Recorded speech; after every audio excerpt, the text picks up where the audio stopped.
નરેશ વરિયા કે જે વરિષ્ઠ પત્રકાર છે આપણી સાથે જોડાયા છે અને ડોક્ટર કિંજલ દેસાઈ કે આપણી સાથે જોડાયેલા છે. મારો સવાલ કિંજલબેન તમને છે સૌથી પહેલા કે જે આ પરિસ્થિતિ રહી, આપણે તમિલનાડુની વાત કરી, ક્યાંક એક્ઝિટ પોલ એમાં ખોટા પડતા દેખાયા, એમ.કે. સ્ટાલિનને ક્યાંક એન્ટી ઇન્કમ્બન્સી નડી ગઈ એવું લાગ્યું, અને ટીવી કે જે હજી હમણાં ફેબ્રુઆરી 2024માં જ બની છે, હજી તો શરૂઆત છે ને, એમાં પણ ક્યાંક ઘણી કોન્ટ્રોવર્સી વિજયને લઈને જોવા મળી હતી, પરંતુ કંઈક વિપરીત પરિસ્થિતિ, વિપરીત ચિત્ર જોવા મળ્યું છે. એનું કારણ શું? ટીવી કે જે નિર્ણય લીધો કે કોંગ્રેસની સાથે મળીને ઇલેક્શન નથી લડવું, સ્વતંત્ર રીતે લડવું છે, દરેક સીટ ઉપર કેન્ડિડેટ ઉતારવો છે, એ એક બહુ મહત્વનું ડિસિઝન કહેવાય. કારણ કે કોંગ્રેસની સાથે જોડાવાથી ફાયદો થવાનો નથી એ નક્કી હતું, પણ ક્યાંક નુકસાન ના થઈ જાય. એટલે આ રણનીતિના ભાગરૂપે સ્વતંત્ર રીતે બધી 234 સીટ ઉપર કેન્ડિડેટ ઉતારવો, અને એ પણ નવી પાર્ટી માટે, એ ઇટસેલ્ફ એ બહુ મોટું કામ છે. 234 ચહેરા શોધી લાવવા કે જે જીતી શકે એવા ચહેરા આખા તમિલનાડુમાંથી એ શોધી લાવવા, એ લોઢાના ચણા ચાવવા જેવું કામ છે. એસ્ટાબ્લિશ પાર્ટીઓ પણ ચહેરા નથી શોધી શકતી, છતાં પણ આ ચેલેન્જ સ્વીકારી. જે ફેન ફોલોઈંગ જે છે એનો જે સીધો આમાં ફાયદો થવો, એ પણ પોઈન્ટ નંબર 2 તરીકે વિજય જોસેફને પોઝિટિવ પરિણામમાં પરિવર્તિત થતું જે દેખાય છે, એની પાછળનો પોઈન્ટ નંબર 2 નું ફેન ફોલોઈંગ જબરજસ્ત હતું. અને તમિલનાડુમાં અને દક્ષિણના રાજ્યોમાં જે ફેન ફોલોઈંગ હોય છે એક્ટર્સનું, એ મેં વાત કરી એમ એને ભગવાનની જેમ પૂજતા હોય છે, એના મંદિરો બનાવતા હોય છે, એ જે કે એ જ સત્ય એવું માનતા હોય છે. અને આ વસ્તુને કારણે એને ત્યાંથી પ્રતિસાદ સામાન્ય જનતાનો પણ મળ્યો. નંબર 3, મને એવું લાગે છે કે અન્નામલાઈ જેવો જે સ્ટ્રોંગ ચહેરો બીજેપી પાસે હતો, જે ઘણા વર્ષોથી ત્યાં કામ કરતો હતો, લાઇમલાઇટમાં આવેલો ચહેરો હતો, એ અન્નામલાઈને અચાનક જ થોડાક મહિનાઓ પહેલા જ એની પ્રેસિડેન્સી પૂરી થતા બાદ એવું કોઈ જેને કે નિર્ણાયક પોસ્ટ આપી નહીં, અને એમણે જાતે ડિક્લેર કર્યું કે હું હવે ફર્ધર ઇલેક્શન લડવાનો નથી, અને હું એક જગ્યાએ કેન્દ્રિત ધ્યાન કરવાના બદલે બધે ધ્યાન કેન્દ્રિત કરીશ. આવું નિવેદન આપ્યું કે અપાવડાવવામાં આવ્યું એ ખબર નથી, પરંતુ એ જે ઉભરતો ચહેરો હતો અન્નામલાઈનો, એને ક્યાંક શાંત થતો આપણે જોયો. આના પણ નેગેટિવ પરિણામો ભાજપને અને એનડીએને ત્યાં ભોગવવાના દેખાઈ રહ્યા છે. કદાચ એ હોત તો એનો એક જબરજસ્ત રાષ્ટ્રીય કક્ષાએ ફેન ફોલોઈંગ હતી, એટલે એનો એક નેગેટિવ પોઈન્ટ ત્યાં દેખાઈ રહ્યો છે, જેનો ફાયદો આવા જ એક જોસેફ વિજય જેવા યુવાન, આમ તો યુવાન ના કહેવાય કેમ કે એમના બાળકો પણ વોટિંગની એજના થઈ ગયા છે, પણ છતાં રાજનીતિમાં યુવાન કહેવાય, એટલે એવા અન્નામલાઈના જે ફેન ફોલોઈંગ્સ હતા એ કદાચ મને લાગે છે ત્યાં શિફ્ટ થયા હોય, કે જે યુવા નેતા ઈચ્છતા હોય, યુવા નેતાની નેતાગીરીમાં એમના તમિલનાડુનો વિકાસ ઈચ્છતા હોય એ. નંબર 4, મને એવું લાગે છે કે મારી હમણાં જે ચેન્નાઈ વિઝિટ મેં કરી હતી 1 મહિના પહેલા, અને મેં ત્યાં જે જોયું મેં એ જોયું કે જેમ આપણે ગુજરાતમાં દરેક ગલીમાં હનુમાનજીની મૂર્તિ દેખાય, એમ નાનકડી નાની દેરી હોય તો દેરી હોય, મંદિર હોય, ક્યાંક ગલી ગલીમાં હોય, એવી જ એટલી જ સંખ્યામાં ત્યાં ચર્ચ જોયા મેં. અને એવું મેં લોકોના ઘરમાં જોયું કે જ્યાં દેવી દેવતા દશાવતારના મૂર્તિઓ પણ હોય, અને એ જ ઘર મંદિરમાં મધર મેરીનું ચિત્ર પણ હોય. એટલે આ પ્રકારની જેને કહેવાય કે 2 રિલિજનમાં માનનારી પેઢી ત્યાં વિકસી છે કે વિકસાવી છે. એટલે એ જે પેઢી છે એના માટે મને લાગે છે જોસેફ વિજય એ બહુ એક એટ્રેક્ટિવ પરિમાણ બની રહ્યું, કે જેમના ફાધર ક્રિશ્ચિયન છે અને મધર હિન્દુ હતા. એટલે એ દ્રષ્ટિએ ત્યાંની જે યુવા પેઢી છે એવું માનતી થઈ ગઈ છે કે અમે કોઈ એક રિલિજનના નથી, અમે તો મધર મેરીમાં પણ માનીએ છીએ અને અમે રામમાં પણ માનીએ છીએ. તો આ જે માનસિકતા બદલાઈ છે ત્યાંની, મારા માટે એક નવી વાત હતી આ જોવાનું, પરંતુ એ જે માનસિકતા બદલાઈ છે એ અહીંયા મતમાં દેખાય. આ મને લાગે છે આવા 4-5 પરિબળો છે જેના કારણે ટીવી કે એને પહેલી જ વારની એન્ટ્રીમાં આટલી પ્રચંડ જીત મળી છે. અને એ જ આપણે જોઈએ તો ડીએમકે નું વોટ ડિવિઝન થઈ ગયું. એમાં નરેશભાઈ તમને પૂછવા માંગીશ કે જે કિંજલબેન દ્વારા કહેવામાં આવ્યું કે ક્યાં કે 2 રિલિજનમાં માનનારા લોકો અને વિજયનું એક મોટું સ્ટેટમેન્ટ કે જ્યારે ભાજપની સાથે ગઠબંધનનું પૂછવામાં આવ્યું હતું સૌથી પહેલા, ઘણો ટાઈમ થયો, થોડા મહિના થઈ ગયા, ત્યારે કહ્યું હતું કે ધર્મના નામે રાજનીતિ કરનારા સાથે મને ના વિચારધારા મારી મેચ ના થાય, અને ક્યાંક લઘુમતી વોટ્સ એમના તરફ પણ ગયા એવું લાગ્યું, ને ક્યાંક આ ડીએમકેના જે વોટ હતા એ પણ અહીંયા ગયા, ને એઆઈએડીએમકે ને ભાજપના વોટ પણ અહીંયા જતા રહે એવું ક્યાંક લાગી રહ્યું છે. શું કહેશો?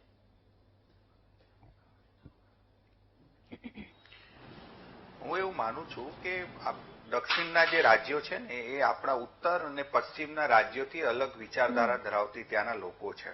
ત્યાંના લોકો વધુ ધાર્મિક છે, પણ વધુ ધર્માંધતામાં પ્રવાહમાં આવી જાય એવી પ્રજા નથી. સૌથી મોટું કારણ એ છે. અને બીજું કે એણે જે તમે વાત કરી બેને, એમની ઘણા મુદ્દા સાથે હું એમની સાથે સહમત છું કે ખ્રિસ્ત અને એટલે મિક્સ કલ્ચર છે, યુવાઓનું કલ્ચર છે, એમાં એક સ્વીકાર થયો. જો એ બંનેમાંથી કોઈ પણ પાર્ટી સાથે જાત, એઆઈડીએમકે કે ડીએમકે સાથે, તો બંને પાર્ટીઓ ખરડાયેલી છે. એક તો પરિવારવાદી પાર્ટી છે ડીએમકે, અને સાથે સાથે એની પર ભ્રષ્ટાચારનો પણ આરોપ છે.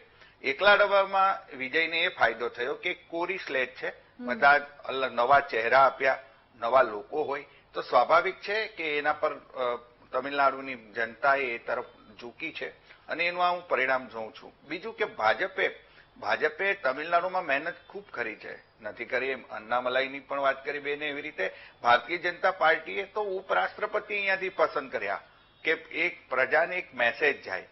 કહેવાનો મતલબ કે આ રીતે મહેનત થઈ. કોંગ્રેસને નુકસાન કરતા હવે કદાચ ટીવી કે સાથે જોડાશે તો એને સત્તામાં રહેવાનો ચાન્સ મળશે, પણ આફ્ટર ઓલ નવો ચહેરો, એને એનું ફિલ્મ સ્ટાર હોવું, સાથે બધા નવા ચહેરા આપવા, નવી રાજનીતિ યુવાનોને આકર્ષ્યા છે, એના કારણે એની સાથે ફી બ્રિજનો મહત્વનો ભાગ ભજવતી જ હોય છે. તો આ તમામ બાબતો એની સાથે ભેગી થઈ અને ટીવી કેને સફળતા મળી છે. ઋત્વિજભાઈ, જેમ નરેશભાઈ દ્વારા કહેવામાં આવ્યું કે હવે જો ભાજપ ટીવી કે સાથે જોડાય તો સત્તામાં રહેવાનો ચાન્સ મળે, પરંતુ અટકળો એવી વચ્ચે આવી પણ હતી કે વિજય કદાચ ભાજપ સાથે ગઠબંધન કરી શકે, પરંતુ એ શક્ય ના થયું. તો હવે આગળ શું ભાજપ એવો કોઈ ખેલ ખેલી શકે તમિલનાડુમાં? શું લાગે? હમણાં થોડા સમય પહેલા હું કોંગ્રેસના પ્રવક્તાને સાંભળી રહ્યો હતો, અને એમણે કહ્યું કે તમિલનાડુમાં અને કેરળમાં ભારતીય જનતા પાર્ટીએ મહેનત કરવાની જરૂર છે. તો ભારતીય જનતા પાર્ટી હંમેશા એમણે જ સ્વીકાર્યું કે 24 કલાક 7 દિવસ કામ કરતું સંગઠન છે. સત્તામાં હોય કે ન હોય, પ્રજાના પ્રશ્નો ઉઠાવવા અને પ્રજા સુધી કેન્દ્રની લોક કલ્યાણકારી યોજનાઓ પહોંચાડવા માટે બીજેપીનો કાર્યકર્તા હંમેશા કામ કરતો રહ્યો છે. આપણે એ પણ ન ભૂલવું જોઈએ કે બંગાળમાં જે સફર શરૂ થઈ એ માત્ર 2 બેઠકોથી થઈ હતી, અને 2 બેઠકો પછી ક્રમશઃ વધતા આજે 194 બેઠકો ટેલી ઉપર દેખાઈ રહી છે. એ પરિણામ સુધી ભારતીય જનતા પાર્ટી પહોંચી છે.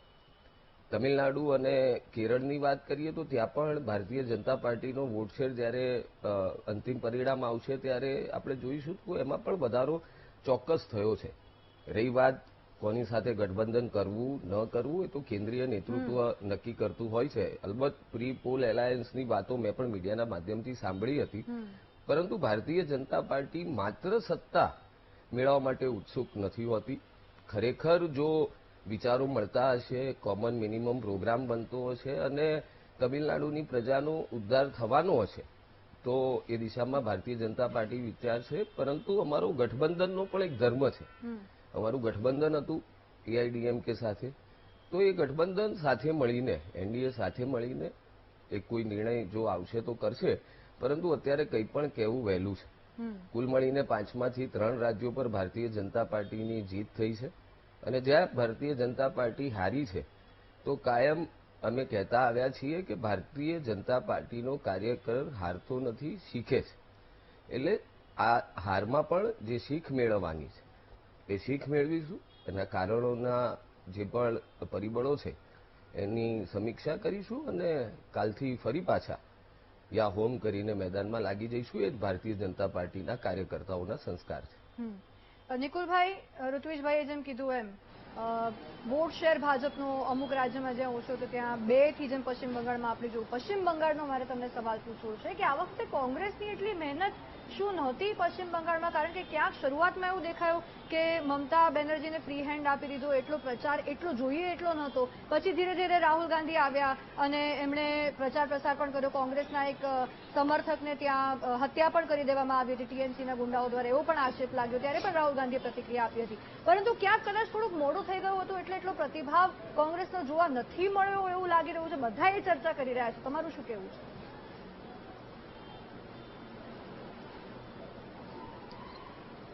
પશ્ચિમ બંગાળની જ્યારે વાત કરવામાં આવે તો જ્યારે લોકસભાના ચૂંટણી હતા એ સમયમાં જ આપણે જોયું કે એક ગઠબંધનનો જે પ્રસ્તાવ હતો એમાં કશે મમતા બેનર્જીના સહમતિ આપણને જોવા ના મળે. ત્યાર પછી ધીરે ધીરે જ્યારે પ્રાદેશિક ચૂંટણીઓ એટલે વિધાનસભાની આવી ત્યારે કોઈપણ જાતના ગઠબંધન વગર કોંગ્રેસે વિચાર્યું કે સમગ્ર બંગાળમાં સિંગલ હેન્ડ પોતાના ચૂંટણી લડશે અને એણે દરેક જગ્યાએ પોતાના ઉમેદવાર ઉતાર્યા. અધીર રંજન ચૌધરીજી એ ખૂબ મહેનત કર્યા અને કેન્દ્રીય નેતૃત્વ દ્વારા બી ત્યાં પ્રચાર પ્રસાર, રાહુલ ગાંધીજી પોતે બી પ્રચારમાં ગયા. પરંતુ જે લેવલના સફળતા મળવા જોઈએ ડેફિનેટલી કશે ને કશે મળ્યા નથી. પરંતુ જે રીતના ભારતીય જનતા પાર્ટીના મિત્રએ હમણાં કેરળ અને તમિલનાડુના ઉદાહરણ આપ્યા, તો એવા જ રીતે હું કહી શકું છું કે પશ્ચિમ બંગાળમાં ભલે અત્યારે ધીમી શરૂઆત છે, પરંતુ એ ધીમી અને મક્કમ શરૂઆત સાથે કોંગ્રેસ આગળ વધી રહી છે અને આગળ વધશે. નિકુલભાઈ, રાહુલ ગાંધીએ ખુદ કહ્યું હતું કે મમતા બેનર્જી અને ટીએમસી એવી રીતે કામ કરી રહ્યા છે કે ભાજપને જ આગળ લાવી રહ્યા છે અને ભાજપની સરકાર બની રહી. વાત એમને કંઈક એવી જ કંઈક એમનું નિવેદન 2 વાર મેં સાંભળેલું છે પ્રચારમાં. ઋત્વિજભાઈ, તમને પણ આના પર જ આગળ પૂછીશું.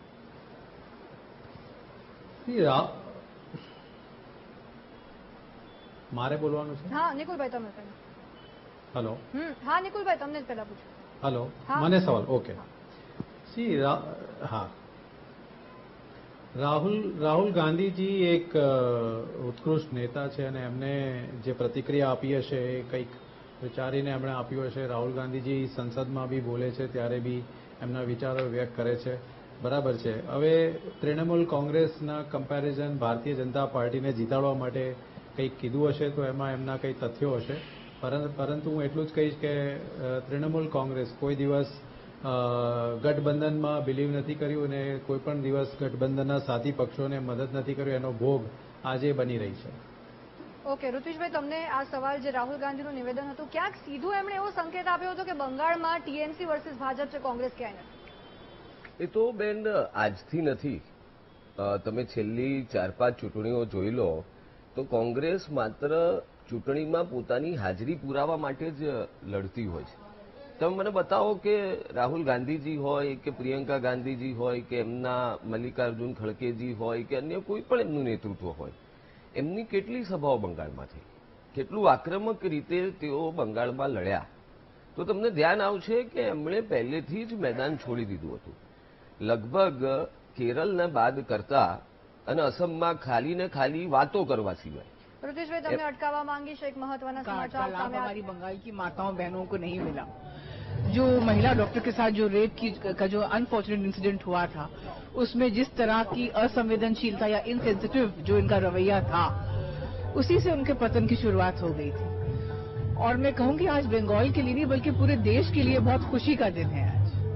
ममता बनर्जी कह रही है कि अपनी रिजल्ट बाकी है, आप लोग डटे रहिए कार्यकर्ताओं. अब क्या बाकी है, अब तो उनका जाना तय है. આના પર જ કિંજલબેન તમને પૂછવા માંગીશ કે હા, ઓકે ઋત્વિજભાઈ, ઓકે.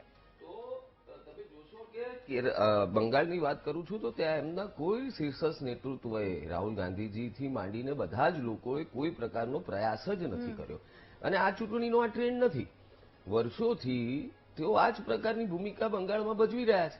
એમના એકમાત્ર નેતા જેઓ લોકસભામાં પક્ષના નેતા બી હતા, અધીર રંજન ચૌધરી, એમને મમતા બેનર્જીની નારાજગીના લીધે તો એમને ત્યાંથી હટાવવામાં આવે અને એ ચૂંટણી પણ હારી ગયા.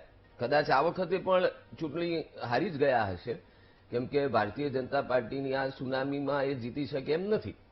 અને રહી વાત અન્ય રાજ્યોની, તો આસામમાં પણ એવો કોઈ પ્રયાસ કે જીતી જાય કોંગ્રેસ એ પ્રકારનો જોવા મળ્યો નથી.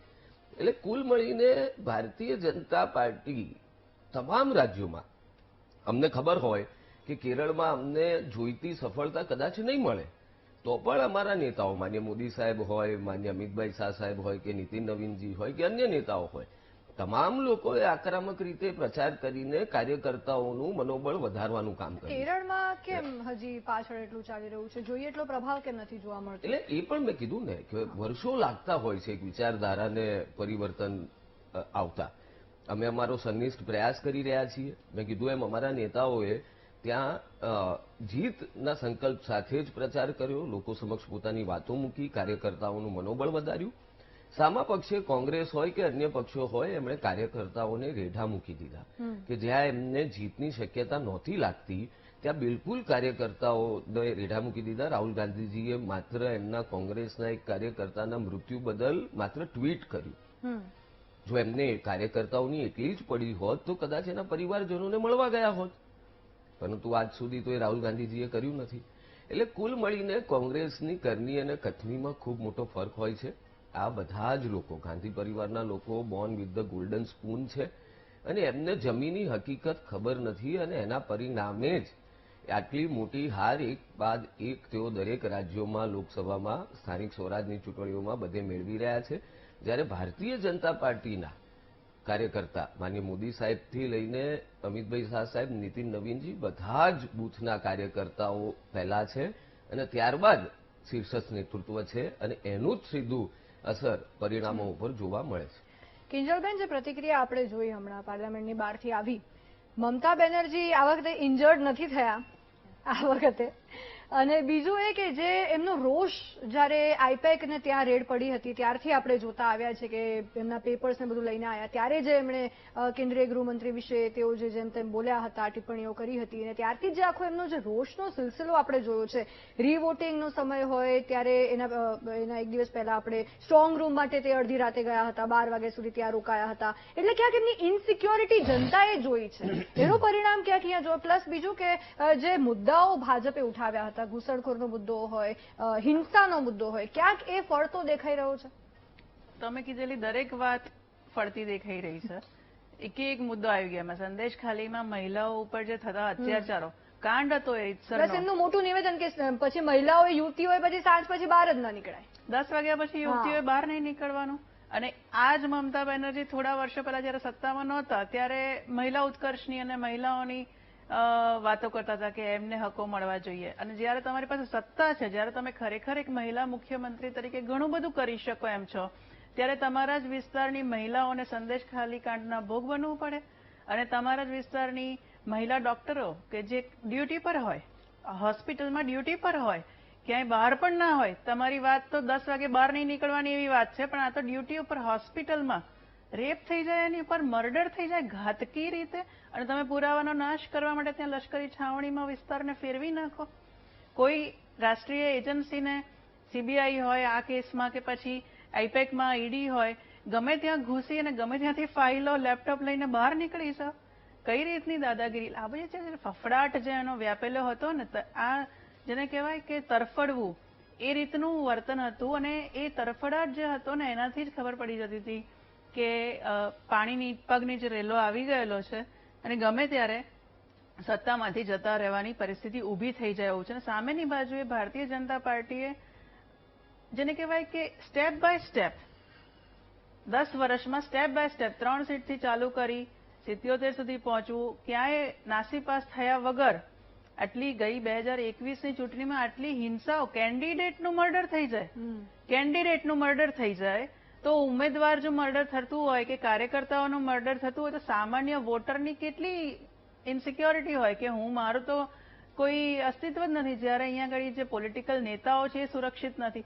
એવી સિચ્યુએશનમાં પણ ત્યારે 38% વોટ શેર મેળવવો એ જ એક જેને કહેવાય ને કે જેને કહેવાય એક જીત જ હતી, મોરલ વિક્ટરી હતી. કિંજલબેન, તમને રોકવા માંગીશ. અસમની જોરદાર જોરહાટ બેઠક પરથી ગૌરવ ગોગોઈની હાર થઈ છે. આ સૌથી મોટા સમાચાર. ગૌરવ ગોગોઈ કે જે કોંગ્રેસના પ્રદેશ અધ્યક્ષ, જે ખૂબ એક ફેમસ ચહેરો કોંગ્રેસનો કે જે સતત ચૂંટણી પહેલાથી જ એક્ટિવ જોવા મળ્યા હતા, પરંતુ એમને લઈને ઘણા સમાચારો પણ હતા, એમના વાઇફને લઈને પણ જે આખું જે મેટર થઈ હતી, ક્યાંક એ રાજકારણ પણ કામ નથી આવ્યું અને ગૌરવ ગોગોઈની હાર થઈ ગઈ છે.